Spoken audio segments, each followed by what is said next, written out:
lived in Egypt for quite some time.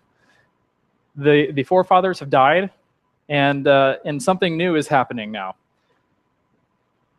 This is a time where we see it's basically like this basic story formula. You have a protagonist, you have the antagonist, you have conflict. You need that for a good story. I'm not saying it's just a story, but it's really classic. It's a great story. We see with Joseph, before we get into this book, Joseph, in our last Parsha, I believe it was, Joseph was afflicting, there was some tension between him and Pharaoh, wasn't there? And there's some startings of these birth pangs between, birth pangs of problems, signs of problems headed down the road between the Israelites and the Egyptians. For instance, Joseph enslaves, basically, he enslaves the Egyptians. It's almost like he's getting revenge for his own enslavement.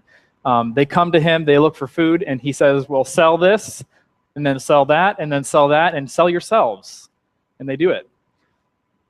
We see Pharaoh and Joseph are having a little bit of a tense moments because Joseph wants to go and bury his father in Canaan, and Pharaoh is worried that he might stay there. So some interesting things happening there. And now we're starting to see that come to fruition. We're starting to see those conflicts come full bear? What is the term? Full bear? I don't know. I don't know the term. Full bore, whatever. So now Joseph's dead, and the other sons of Israel have died, and presumably Pharaoh passed on as well, but we can't know that for sure. The text says that a new king arose over Israel, but as you guys all know, the word new, chadash, say chadash. Chadash doesn't always mean brand spanking new. Sometimes it means renewed. And so some people think that perhaps this Pharaoh was the same Pharaoh as in Joseph's day, and that he simply, his viewpoints on the Israelites had changed. He had changed his opinions of them. Whichever way, it's a new policy for sure. So this new king has begun to change his policies towards them, and he's beginning to see them as a threat. So I told you this book is called Sefer Shemot, Book of Names. And that's from the word name. In Hebrew is Shem. Say Shem, everybody. Now, when we start talking about names in a Torah-observant congregation, sometimes people get tense, don't they? Because names become this point of contention. They say, I know how to pronounce the name better than you. And in this portion, actually, we see the name of the Most High being revealed to his people. It's a really fantastic part of the book. And if you haven't read it, go back and read it because it's foundational. Okay, but there's some people out there, especially in our circles, who are essentially saying that if you don't pronounce the name like they do, then you're not really calling upon the name of the Most High. You're actually calling upon something else, maybe nothing, maybe a demon.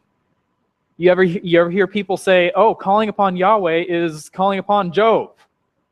You ever hear that argument? It's preposterous, but people out there believe that kind of stuff. This isn't the way that names work in Hebrew. The word name doesn't mean just the pronunciation of the name. Having that sort of an opinion about the name is essentially incantation. It's magic, which the Most High forbade us from doing, didn't he? So somebody thinking that they can incant a special phonetics and that things will come to them just from saying it right, that's magic. And that's not good for us to be into. And we should root it out of our communities and get it out when people start bringing up those arguments. That's wrong, and you can tell them that's incantation, that's magic, you need to stop. Calling upon the name of Yahweh is deeper than just phonetics. And names are deeper than phonetics. In Hebrew, the idea of a name is deeper than that. It's the word Shem, like I said before, and it's talking about somebody's name, their label, essentially, or it's their identity, who they are, it's their authority, It's their reputation, it's their power, and it's their personhood. All those things can be said of the word Shem. You ever hear when somebody back in the Middle Ages would say, open up in the name of the king, right? Is he saying the name right? Well, maybe he didn't even say his name. He just said, open up in the name of the king. What does that mean? That means the king has given me the authority to do something, and you need to submit to his authority, doesn't it? It's about authority. It's about character and personhood and identity. So, in this book of names, Shemot, something is kind of curious when you begin to read it. After the death of the 12 sons of Israel, nobody's named. There's a certain Levite, isn't there? What's his name? I don't know. He takes a woman from Levi. I mean, we know her name from tradition, but it's not listed in the scripture. It says they bore a son. Nobody names him until the daughter of Moses or daughter of Pharaoh pulls him out of the water and names him. It doesn't say that they name him, do they? Now, somebody might say, well, what about Shifra and Puah? They're named, and that's true. I think it's kind of interesting that the first people that are named in this scripture are women. That's pretty interesting, and that bears investigation. But all the rabbis and all the commentators, many commentators, believe that Shifra and Puah are not their names. Shifra and Puah are descriptions. They're titles that say something about them. And they believe that this was actually, Shifra and Puah were actually Jochebed and Miriam, that they weren't separate people. So why is nobody named in this book called Names? It's kind of curious. Not even the Pharaoh's named. He's just a new king. You know, here's the thing. I think if I'm reading and I start a book called Names and I see nobody's named at first, I think what it's telling me is that these people, it's making a statement, isn't it? It's telling me that these people don't have a label. They don't have an identity. They don't have authority. They don't have reputation. They don't have power, and they don't have personhood. These people are nameless. The Israelites are nameless.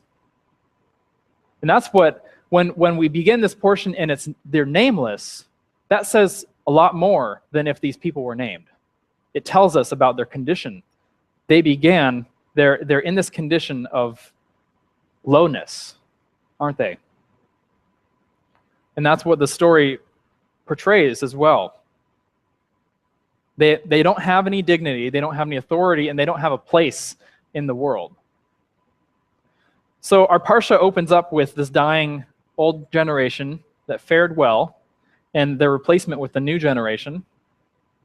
So if you want to open up to Sefer Shemot, I apologize, I used some brown font there to match the picture because I like things to match, and it's kind of hard to see it. But if you open up your scripture to Sefer Shemot, you'll see the Bible right there in front of you. And you can bring out your phones. I don't care. I'm not going to say he's texting, because I know you can get an app or you can get the internet on there. So you can do that. Just turn the ringtone off. And the children of Israel were fruitful and increased abundantly and multiplied and waxed exceedingly mighty, and the land was filled with them. This is an interesting setting. We just talked about them being nameless and low, but now we're reading about them being fruitful, abundant, mighty, and filling up the land. Now, picture yourself as an Egyptian, particularly Pharaoh, in this setting. Look at this verse here. There's so many adjectives here: fruitful, increased abundantly, multiplied, exceedingly mighty, and the land was filled. In Hebrew, there's six words there that describe their exponential population growth. And so some of the rabbis say they had 6 children at a time, which is, of course, a little bit preposterous. It's probably just allegorical, but it's interesting to note anyway. And this whole being filled, the land being filled, it's used in the same in the same sort of words are used later on in our story when they're out of Egypt and they're going into the land of Canaan. God says, I will take them out little by little before you. Otherwise, the animals in the land, the wild animals will be against you. They'll fill the land, right? So it's this concept of they're just filling it up. There's so many of them.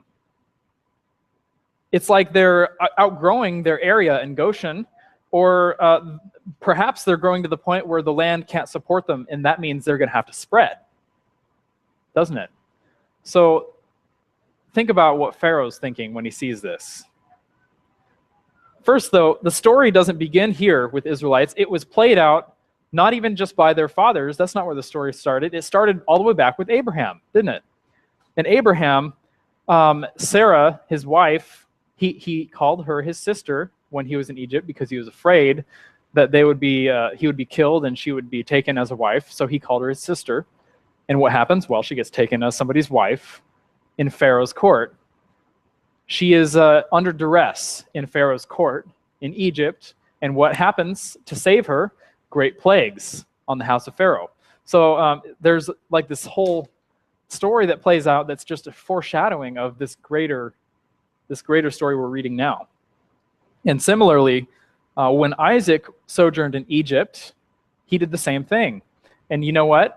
After all those events played out, the king Abimelech said, what? He said, go away from me, for you are too mighty. Go ahead, next slide here. Go away from me, from us, for thou art much mightier than we.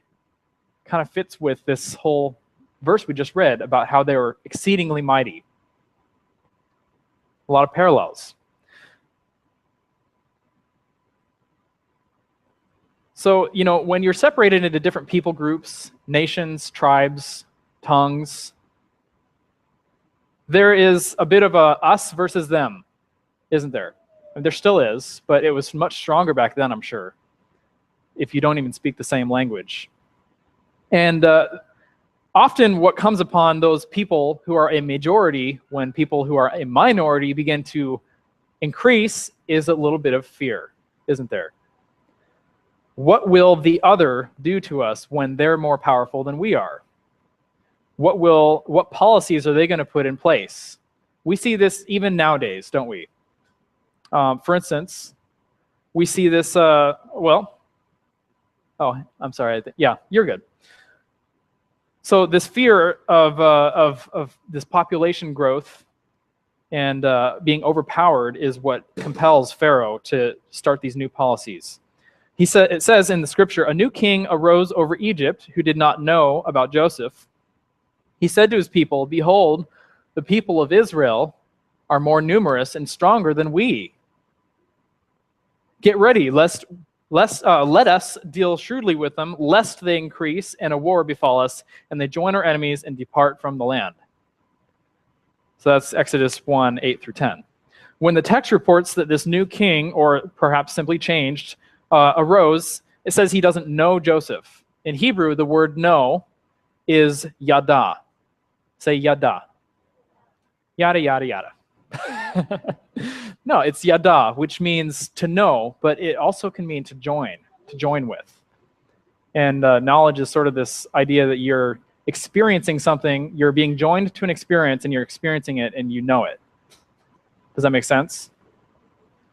So this king wasn't joined with, he didn't consider himself to be joined with Joseph anymore.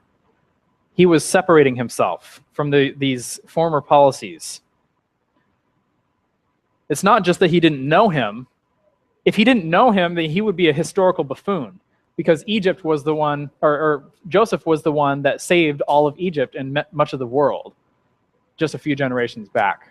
So he would have been a buffoon if he didn't really know him. What it's saying is that he wasn't joining himself to him. He wasn't considering himself as a friend. He's separating. This separation here, that's the first step in dehumanization. Disassociate with the subject and disregard them, disregard him or her as being one of you. Does that make sense? So the first word in his sentence here, though, when he's talking to his advisors, is behold, right? But that's not the word in Hebrew. The word in Hebrew is haba. And that means, Rashi says, that it has a connotation of preparation. Rashi says in his commentary, every haba found in the Torah is an expression of preparation and readiness. That is to say, prepare yourselves for this. So is this just Pharaoh saying, "Oh, I don't like them. Come on, let's just enslave them"? No, he's preparing himself. He's purposefully doing the things that he's about to do, and he's strategizing. So what is his strategy? Next slide. He says, "Let us deal shrewdly with them, lest they increase." The word translated shrewdly here is nit chachama. That's a hard one, isn't it? Nit chachma. And it means wisely or shrewdly. Unfortunately, the wisdom of God is not the wisdom of the world, and Pharaoh wasn't really dealing with them wisely according to God's chokhmah. He was dealing with them according to his human chokhmah, his human wisdom. He began this strategy here, this wisely dealing with them, with his advisors. And so we mentioned his problems were that he has a great population that's booming in his land, right? And I mentioned that there's a lot of people that are doing this even now, and the same sort of problems, people fear them, right? And it's not always something that we can say we're in the good position and they're in the bad position, or vice versa. For instance, if we go to the next slide here, for instance, we've got people in the UK, Muslims, that are overtaking the traditional population of Christians. Christianity is on the decline in the UK, and Islam is on the rise. Muhammad is the #1 name, or its variants. And now you see more and more, just like we saw yesterday in France, or not yesterday, I'm sorry, last week in France, the Muslim attacks on the cartoonists and things. These things, they're getting more and more bold because there's more and more of them. And so they're feeling more and more comfortable to do these sort of things. Also, you have in the land of Israel, even, our beloved land, Israel, we have the Palestinians, who are a majority minority, aren't they? They're a great minority in the land of Israel, and there's a whole debate going on right now. Should we give them citizenship? How should the two-state solution play out? Should it be a one state and we'll give them citizenship? Well, that will disrupt the Jewish character of our nation, which is written in the Constitution. And so you have this sort of thing even going on right now. So we can almost understand what Pharaoh's going through here. He's got a nation, he's got a people, he's got a language, he's got customs, he's got the way things go in Egypt. And now here comes this tiny family that was manageable. They're just guests, and now they're completely overpopulating their area. They're filling it up. They're going to tip the scales. What are they going to do? They're going to change the character of Egypt. See what I'm saying? It's kind of weird if you start thinking about it from his perspective. It almost seems justified what he did. Of course it's not, because he had other things he could have done. You know, he could have simply asked them to leave, couldn't he? I mean, that's what Pharaoh did to Isaac back in the day. He said, "Go away from us, for you're too mighty for us." And they were friendly. That was a friendly agreement. I'll go because I'm getting bigger and you want to be by yourself, so that's fine. But that's not the way that Pharaoh decided to deal with them. So what is his strategy? The first strategy of Pharaoh is to deal with their basically with their spirit, in my opinion. Next slide. He needs to, well, yeah, that's the first part of his strategy, but I'll get into that in a second. But he needs to take care of this population problem. The next thing he says is, "And a war befall us, lest they join our enemies," right? So these are his fears. This is what he's afraid of happening to him. The interesting thing about this sentence is the Hebrew words don't necessarily mean what they seem to mean here. It seems to mean here that if a war happened, the Israelites would rise up and side with the enemies, right? But the Hebrew words are vague enough that he could be saying, lest they cause a war, and lest they join the list of our enemies instead of our allies. Does that make sense? It could be either way. Maybe he's afraid of them rising up and taking over Egypt. And depart from the land is what he says. In Hebrew, the words being used here are ve'ala min ha'aretz. Okay? And depart from the land is how we translate it in English in some versions. But in other versions, it says, and get them up out of the land. But what's going on here in Hebrew is it's vague. You can translate it in other ways. Allah is the word meaning ascension, rising, going up, ascendancy. It's the root of the word aliyah, which we use to describe immigration, to make aliyah to Israel, right? To go up to Israel. And so it's the root of the word immigration, but it's also the word to elevate in Hebrew, to bring something up. And so he's afraid of them ascending. And ascending what? Ascending where? To the land of Israel? Maybe. But it's vague enough that he could be saying that they will gain ascendancy over the land. They'll gain ascendancy over our land. It could be either one. So I think Pharaoh's fears are becoming a little bit more clear here. He's afraid of this population gaining control over Egypt, possibly, or he's afraid of them simply doing that and then leaving. So what is his strategy to take care of his problem? Let's look at Pharaoh's strategy here and the reaction that the Israelites have and God has to it, because it's almost like this game of tit for tat, you know? It's like God and Pharaoh having a little battle. So the first prong of Pharaoh's strategy, like I said, is to crush their spirit. And I believe that the way to do that is financial. You guys ever think about that? The first, the verse here that we're going to read, it says, so they appointed over them Sarim Masim to afflict them with their burdens, and they built store cities for Pharaoh, namely Pitom and Ramesses. Now, everybody translates that as taskmasters. And so immediately we get this picture that right away he enslaves them. That's what we think of when we think of the Exodus. But what the language is saying here, Sari Masim, it can actually mean something different. Sari means prince or officer or ruler. And Masim means tax or tribute. So these are tax collectors. These are tribute collectors that he sets over them. So he's basically he's extorting them. He's putting heavy fines, heavy taxes, heavy burdens upon these Israelites. What do they need to do to pay off those burdens? It's almost like a soft slavery. They're having to go into work. They're having to go in, maybe even sell themselves as slaves at this point. It's not a policy of slavery. It's just the natural outcome of his policy is taxes, heavy taxation. And we all know heavy taxation really pushes people into the dirt, doesn't it? Heavy taxation, when you go to work, I know I do this, okay? Work will call me up. Hey, Chad, can you come in 2 hours early today? Well, I've made a promise personally that if they ever do that and it's not Shabbat and I can do it, then I'll say yes. Okay, I made it that policy because I want to work as much as I can. But I sit there and I think about it. Really, how much money am I really making? I mean, for 2 extra hours, it's not really that much. It's not really worth it.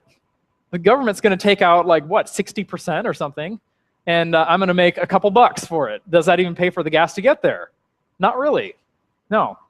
So you can see, like, people think when they're heavily taxed, it lowers their production rate. It causes them to want to. It causes them to actually become dependent on the state. That's the ultimate outcome. Is that they start. They do the big taxes so that they can provide social services, so that people become dependents on the state, right? As opposed to my personal philosophy, which is low taxes, more personal responsibility, and less dependency on the state. And that makes somebody really rise above their conditions because they have to work for it, don't they? Thank you. I don't think that I'd get elected, but you never know. So this, like I'm saying, this is not contradicting our actual picture of enslavement. Rather, it's sort of a soft slavery that they're going through. It's a beginning with a heavy taxation, okay? They're working day in, day out. They can't pay their taxes, their tribute to Pharaoh. And so they got to sort of work a lot, or they got to sell a lot, sell themselves into slavery. They get degraded. But how do the Israelites respond to this condition, and how does God respond to this through the Israelites? This is we just saw the tit, and now we're going for the tat, right? What does it say? But as much as would afflict them, next verse, I'm sorry. But as much as they would afflict them, so did they multiply, and so did they gain strength, and they, the Egyptians, were disgusted because of the children of Israel. And that word disgusted, the rabbis say it's related to the word thorns, and that they were like thorns in the eyes of the Israelites. They were just really annoying. Okay, so to me, this whole thing is, it's like, okay, you're trying to oppress us, and we're just going to grow anyways, right? It's pretty cool. It reminds me of Princess Leia in Star Wars when she is confronting Grand Moff Tarkin. Okay, and she says to him, what does she say? She says, "The more you tighten your grip, Tarkin, the more the star systems will slip through your fingers," right? That's sort of the idea we're having here, that God is saying to them, God is showing to Egypt, to Pharaoh, the more you try to tighten your grip on my people, the more we're going to produce, the more we're going to grow.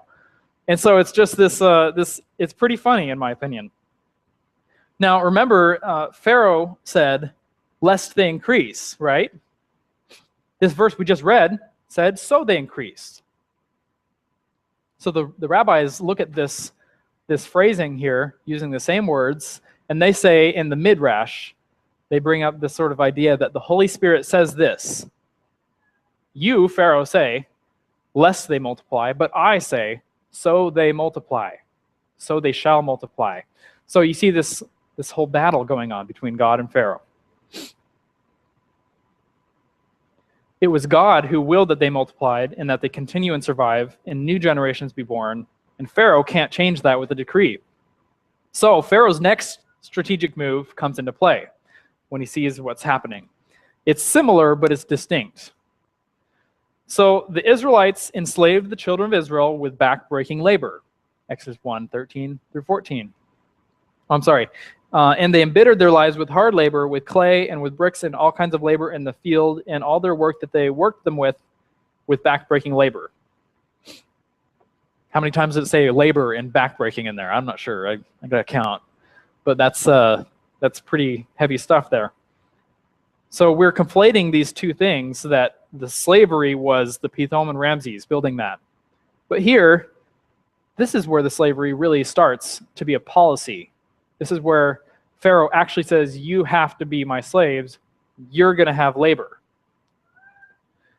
So he's by policy inflicting labor upon them. This is where the slavery starts. Next slide. So now we have another sort of prong in his strategy. Now the king of Egypt spoke to the Hebrew midwives, one who was named Shiphrah and the second who was named Puah, and he said to them, when you deliver the Hebrew women, and you see on the stones, if it is a son, you shall put him to death. But if it is a daughter, she may live. 15-16, these verses. So what is this strategy going? What is this about? What does killing the baby boys do for Pharaoh? And how does it benefit him? First of all, remember he has a population boom problem. So what he needs to do is he needs to control it. He introduces this method as a method to curb the population growth. However, he allows the daughters to live. Why is this?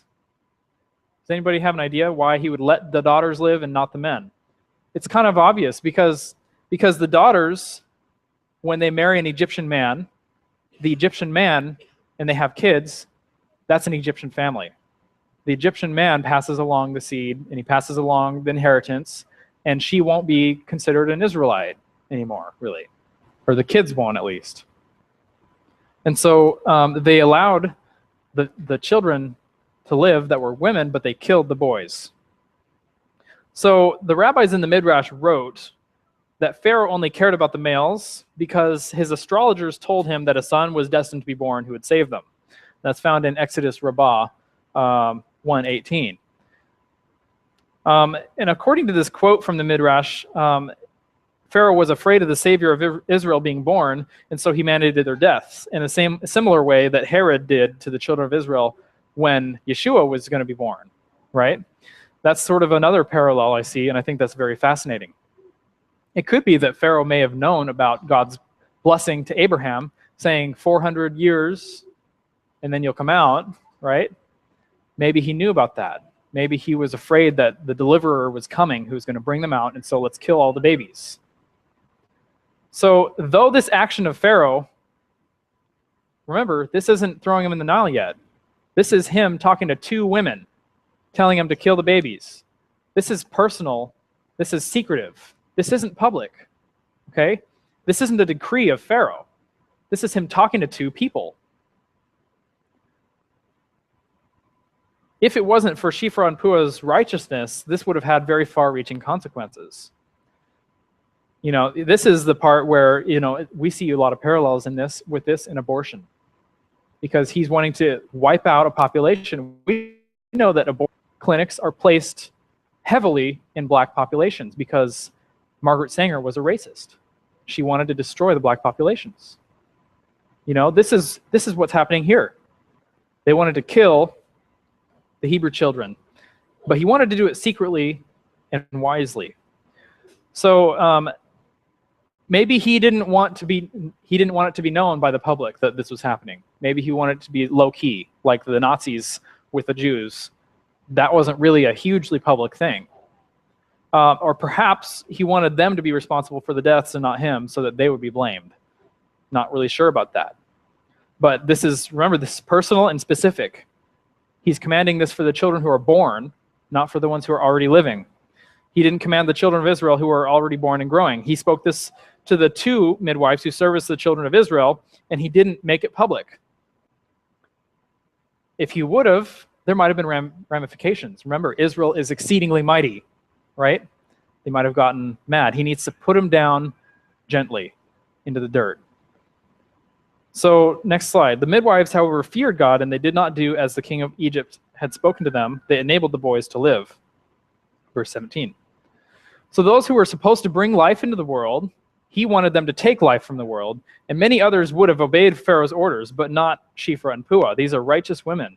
They're women of valor, and they understood the importance of preserving life, and because that's the promise of God they're preserving. And they knew that if they were preserving the promise of God, they would be okay, because that's God's promise. It has to come about. This is actually the first time in the Torah that we see an act of civil disobedience for the moral good. That's really, really cool. That tells us that we can disobey the government if it's for the moral good. And that's a concept that's established here in this story.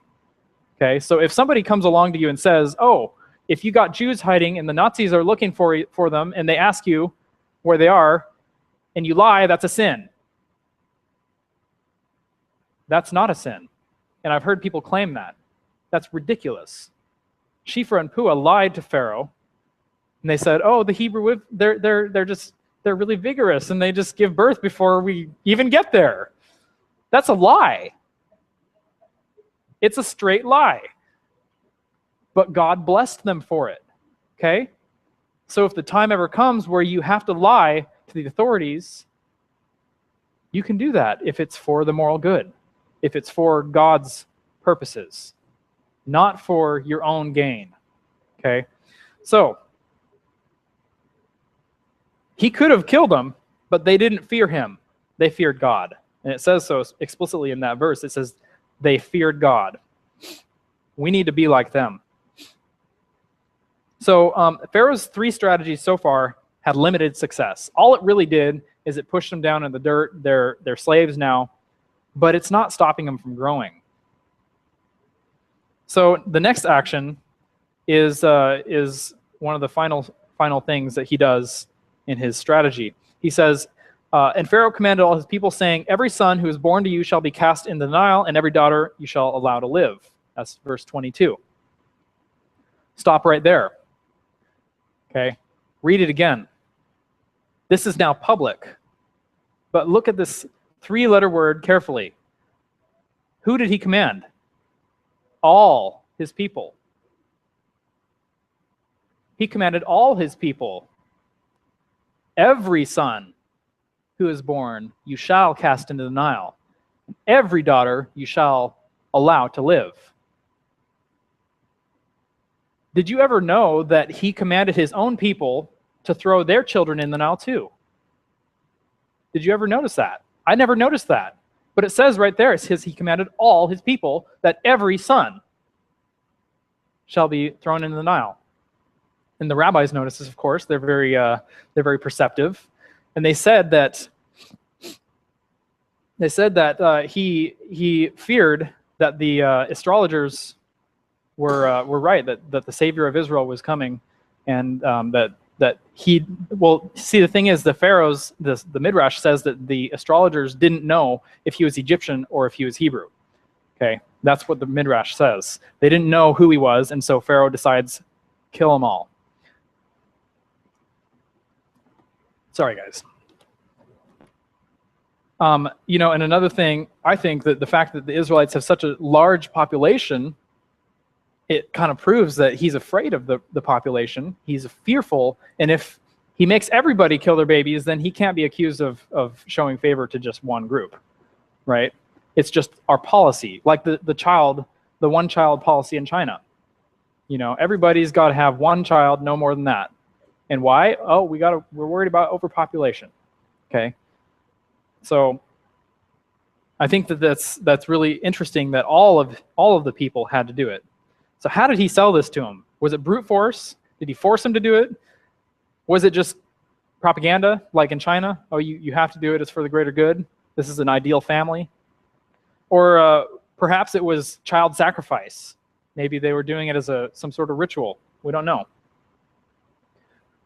But we do know that it was all, because it says all right there, all his people. So the end of the sentence, by the way, I want you to notice this. In Hebrew, it says, "In every daughter you shall allow to live." In Hebrew, it says, "V'kol habat tichion," right? "V'kol habat tichion" means, "In every daughter you shall allow to live." But tichion, that tav on there, is a command suffix. In the scriptures, when God says, "You shall do this," the word "you shall" is just the tav suffix affixed to that word. You shall do it. Okay? And so when he's saying, "You shall allow to live," it's a command. He's saying, "You shall cause them to live. You shall make the daughters to live." And this sort of this reinforces the idea that Pharaoh wants the daughters so they can assimilate, just like Pharaoh wanted Isaac's bride. He brought her into the house. You see the parallels there. So why is he against these males? Next slide. In each instance, for instance, with the midwives, and then publicly with the entire nation, Pharaoh orders the death of sons. We already discussed the practical reasons Pharaoh would have wanted them gone, but what does this say about spiritual realities that are taking place at the time? And if we're to look at the entire Exodus event as a picture of our enslavement to our own sinful desires and our need to leave Egypt, right? A lot of people look at it that way, which is really interesting. What meaning does that leave the sons, if we're looking at it in that way? What does the sons mean?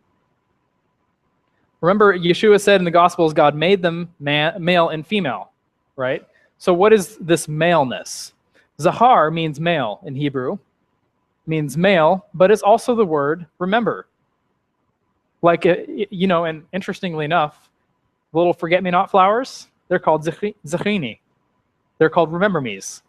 It's a positive, not a negative. They're called remember-me's. So, this word Zahar means male, but it means remember. So if you have the name Zachary or Zachariah or something like that, that's actually what the word means. And since it means male, that must be a really manly guy also, since it's his name. Maybe. Hopefully. The word of this, okay. Zahar is used in these different ways depending on the context. So it means male, but it also means remember. But remember that remember doesn't always mean remember in the sense of a cerebral remembrance, just calling it to mind and thinking about it. It also means to stand up for something and to call it to mind so that you'll stand up for it. He says, remember the Shabbat, right? To keep it holy. Or he says that he remembered his people in slavery.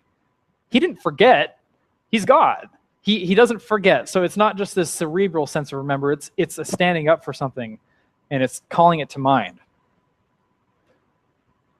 So the reason I think that this word male or Zahar means both male and remember is because it's through the male line that remembrance is passed down in the family, right? It's through the male line that the male will marry and his name is passed on, right? So like the Levitical law, if the brother dies, the brother has to provide a son so that his name isn't wiped out. You see what I'm saying? The son will provide the name and the remembrance in the world. And also, that's synonymous with the inheritance and the name. Remember, the Shemot, or the Shem, the identity of the family in the house. So that's an interesting connection there. I don't know if you noticed that. But it's this word Zahar is connected to remembrance, and so is Shem in a way. It's their remembrance, it's their name, it's what they're passing down.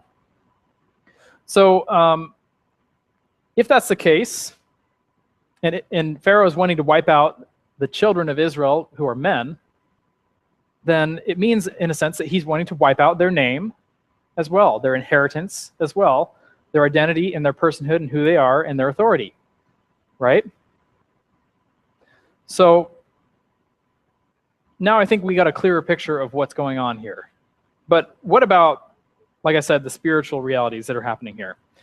There's no question, first of all, that this story of slavery in Egypt echoes throughout time, like we already said. And even not just from before, but even afterwards with the Assyrian exile and the Babylonian exile, and we could even say Nazi Germany, etc. This story echoes and echoes. And because of that, I think we have this story because we need to know how to execute it in our lives. We need to be able to recognize when things are happening.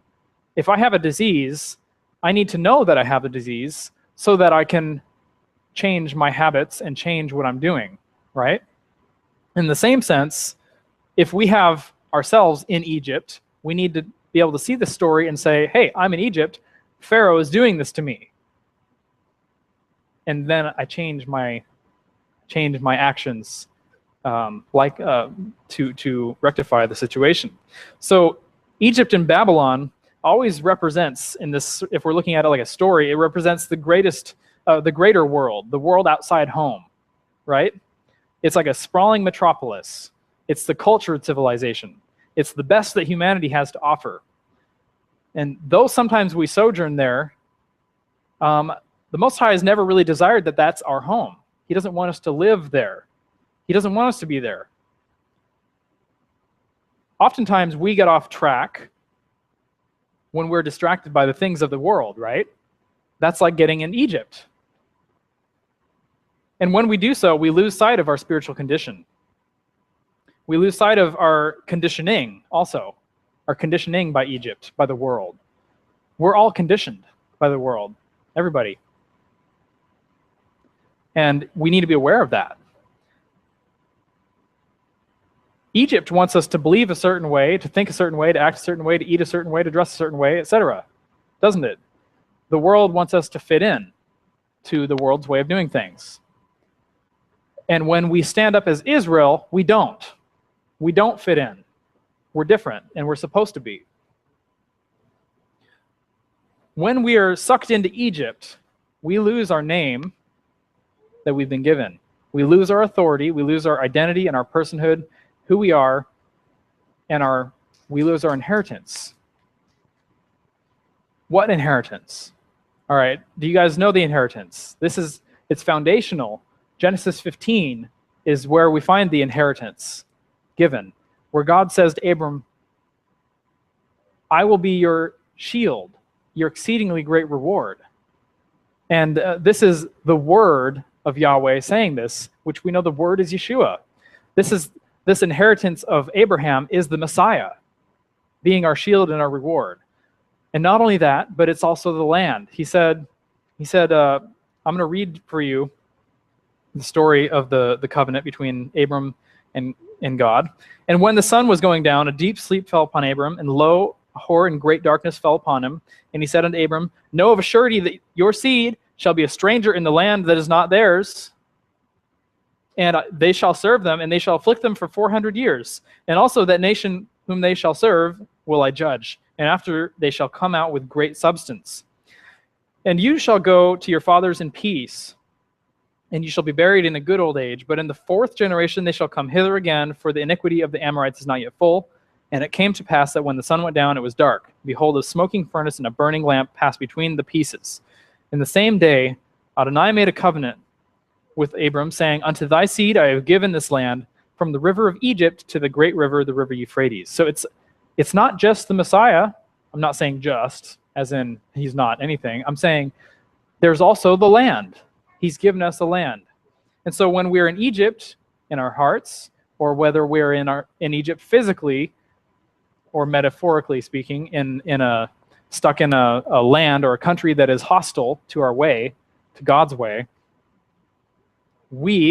if we get sucked into that, we will lose our inheritance. We lose our name and who we are. So this is a story against assimilation. Don't assimilate into the world. Don't be part of the world.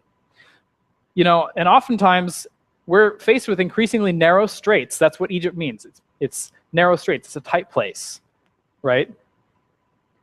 We're faced with narrow straits in our culture. Those who ascribe, or who believe in a higher power, especially the God of the Bible, are marginalized. You ever hear the scientists and the archaeologists saying, oh, the Exodus never happened? What are they doing? They're trying to attack the very foundation of our faith. They're trying to attack what gives us our name. And you know what? We've been sleeping in Egypt too long for us to have worked and become archaeologists so that we could go out there and dig up some evidence for them. So that's not their fault. It's because we've been in Egypt, sleeping. Once we go over there, I tell you what, we would find all kinds of evidence. And it's also, we need to understand the Bible in the proper way and not come with an idea of what we should find. We need to go in there and find what we find. And the Bible will fit it. But we don't, because we're sleeping in Egypt. Many proclaim things like Jesus never existed. You hear that one too all the time, which is preposterous, but they do it. And why do they do it? It's a way to destroy the name, to destroy the authority, to destroy the personhood and our identity. You see what I'm saying? That's Egypt.